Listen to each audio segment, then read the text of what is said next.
Bidadari chapter 154. Jangan malu-maluin. Malah ini kebab yang paling enak yang saya makan, Pak. Saat Reko mengepaskan tubuhnya duduk di pinggiran tempat tidur, tanya itu membuat Aida segera menggelengkan kepalanya dan menjawab cepat macam tadi. Kalau enak habiskan. Bapak belum makan. Dan kalau Bapak gak makan yang ini, nanti kalau Bapak buatkan saya makanan lagi, saya mau gak makan. Saya gak mau makan. Berani ngancem kamu. Reko bicara sambil tangannya bergerak memegang kancing baju di paling atas pakaian Aida. Karena dia ingin menggantikan pakaiannya. Tentu saja Reko juga sudah memindahkan gelas yang ada di baki makanan itu ke nakas. Dan piring kosong beserta bakinya itu, dia sudah menaruhnya di bawah. Jangan ditanya apakah perasaan Aida saat kancing baju itu mulai dibuka. Tapi percuma ditolak, gak akan mempan. Aida tahu ini. Buka mulut, Pak. Cepetan makan dulu, jangan banyak alasan. Aida tidak menjawab iya atau tidak. Tapi dia malah menyodorkan dengan kedua tangannya yang memegang kebab itu di hadapan Reko. Sebagai pengalihan nervousnya dari gerakan tangan Reko yang berhasil membuka kancing pertamanya. Habiskan, aku gak lapar. Lagian itu bagus untuk nutrisi kamu juga, proteinnya. Buka mulut aja apa susahnya sih, Pak? Ini udah saya pegangin. Bapak tinggal buka mulut toh. Daripada Bapak lihat saya nanti banyak bikin masalah di puncak, Bapak ndak tahu kan saya bisa bikin rusuh. Berani kamu? Berani. Saya bilang ke kolega Bapak kalau saya istri Bapak. Aida tak peduli, tapi kali ini dia sudah memutuskan kalau setengah itu harus dimakan oleh orang yang membuatnya. Dia pasti tidak mau kan namanya rusak di depan koleganya dan ribut dengan kekasihnya. Aida berbisik penuh kemenangan bercampur keperihan di batinnya yang berusaha dipendamnya. Nah gitu dong, Pak. Kan enak kalau Bapak mau makan juga. Saya makan sendiri terus.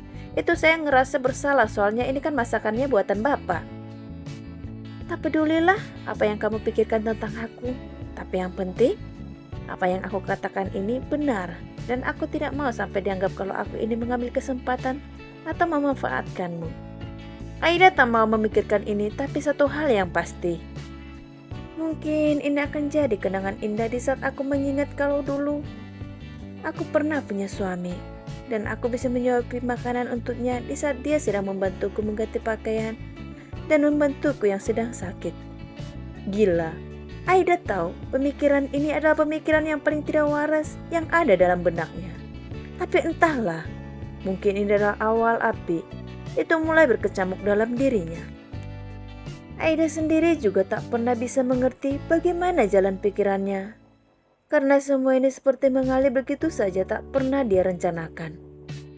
Itu taruh dulu, aku mau buka bajumu. Tinggal satu suap lagi sih, cuman agak besar suapannya. Cepat habiskan dulu aja, baru gantiin bajuku.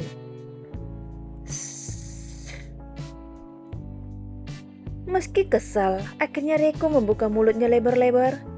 Membuat Aida pun tersenyum ketika pria di hadapannya sudah makan semua sisa kebab yang ada di tangannya. Dan kini mulutnya benar-benar penuh pipi kanan dan kirinya juga menggembung. Senang kamu. Aturan pertama kalau makan itu gak boleh ngomong, Pak. Lagian ngomongnya juga kayak kumur-kumur gitu. Anak ini malah dia menggodaku. Tapi benar sih. Tadi sewaktu aku mau makan, suapan pertama memang sepertinya aku butuh makan juga. Ya, tadi pagi Reko makan sedikit dan paling banyak dia makan tadi malam. Tapi kan sekarang sudah siang, tentu rasa lapar pasti ada. Hanya saja semua itu tidak dirasa oleh Reko karena kesibukannya membuat dirinya malas untuk makan. Buka baju cepat.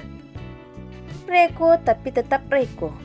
Dia tidak menceritakan rasa laparnya pada Aida, justru malah meminta wanita itu untuk melepaskan pakaiannya dan segera mungkin dia menggantinya.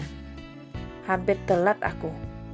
Seru Reko yang memang sudah khawatir dengan kemacetan apalagi sekarang hari Jumat. Ini juga yang membuat dirinya pening. Kalau gitu itu, Bapak berangkat aja cepat-cepat, gak usah ngurusin saya. Kamu bisa pakai kerudungnya ini. Aku tidak bisa kalau pakaikan yang bukan kerudung langsung. Tapi kerudung langsungnya tidak ada yang warnanya sama seperti ini. Tapi Reiko tetap tidak peduli pada apa yang ditawarkan oleh Aida. Dia malah menyuruh wanita itu membantunya menyiapkan diri. Dan tentu saja Aida pun mengangguk. Memang harus hari ini Pak ke puncaknya. Sambil memakai kerudungnya, Aida pun sambil bertanya. Oh itu, sebenarnya nggak harus hari ini sih. Sebetulnya rencananya untuk setengah bulan lagi. Tapi karena aku mau berangkat ke Mesir, jadi itu dipercepat. Penjelasan yang membuat Aida teringat sesuatu ketika mendengar kata Mesir. Wah, asik. Kenapa asik? Reiko yang tadinya mau membawa baki makanan ke dapur, dia jadi duduk lagi di pinggiran tempat tidur itu dan menyelidik pada Aida. Yang asik lah, kalau Bapak ke Mesir, aku nanti mau telepon Mbak Mutia. Seru Aida masih antusias. Mau ngapain? Reiko tentu saja tidak menceritakan rencananya kalau dia ingin bereaksi sendiri dan belum ada kepikiran mengontak Farhan. Tapi dia ingin tahu kenapa Aida bicara macam ini. Mau mata-matain aku? Aku ke sana sendiri dan gak bersama dengan Brigita.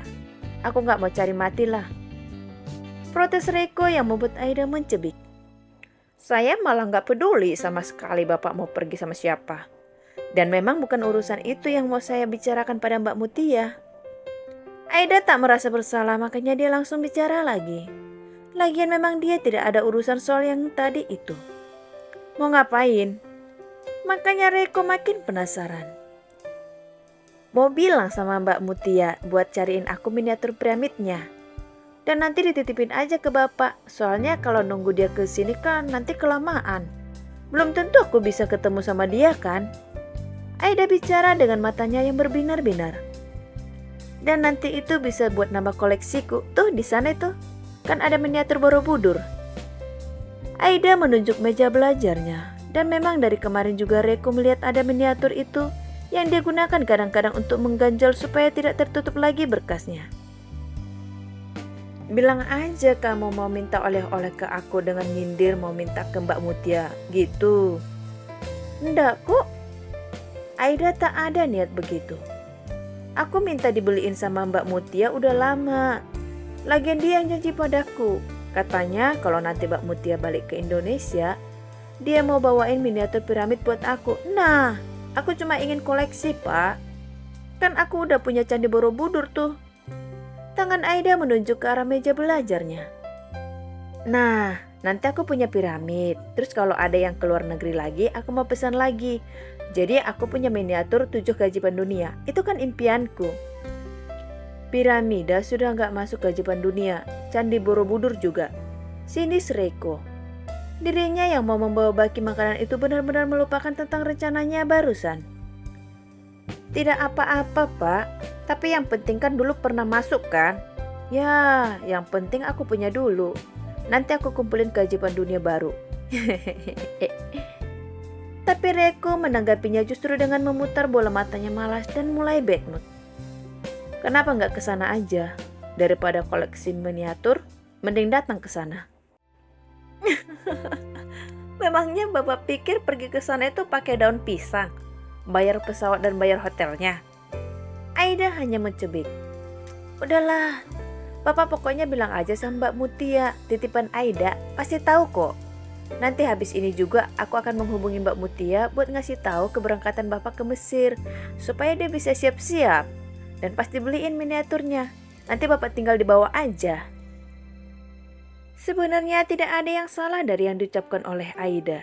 Tapi, kenapa matanya seperti ingin menerkamku? Hanya saja ada sesuatu yang membuat Aida jadi tak tenang melihat bagaimana Reiko menatapnya. Salah di mana saya ngomongnya, Pak? Seru Aida kebingungan dengan reaksi Reiko yang hanya diam dengan sedikit memerah wajahnya. Jangan malu-maluin aku. Hardiknya.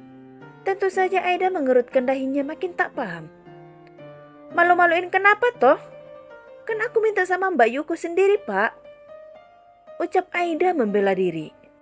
Kamu tuh sekarang jadi istri siapa? Sentaknya sinis tak suka. Maksud Aida dia hanya ingin meminta pada sepupu dekatnya sendiri. Lalu kenapa harus dikait-kaitkan dengan istri siapa? Apalagi tatapan dingin penuh kemarahan itu benar-benar mengintimidasinya. Mau merendahkanku, minta-minta sama orang lain, Tak ada senyum di bibir Reko saat bicara dengan meninggikan intonasi suaranya. Kamu pikir aku gak bisa ngebeliin istriku sendiri yang kayak gitu? Sampai minta ke orang?